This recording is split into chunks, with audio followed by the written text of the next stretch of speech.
বুড়ো বয়সে বিমূর্তি, দেখো দেখো কেমন মাল পটানোর জন্য দাঁড়িয়ে আছে।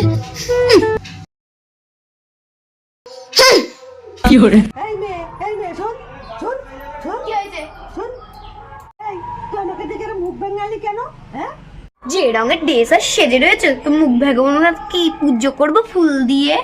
যত বড় মুখ না তত বড় কথা। সেজে গুজে কি করছো? নিশ্চয়ই মাল পটানোর ধান্দা। তোমার বড় ছেলের কাছে বলবো আর উস্কে দেবো যে তুমি প্রতিদিন রাস্তায় কি করো।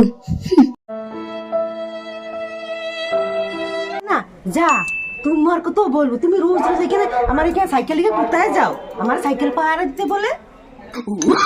না না না, তুমিও বলবে না আমিও বলবো না, আজ থেকে আমরা দুজন বান্ধবী।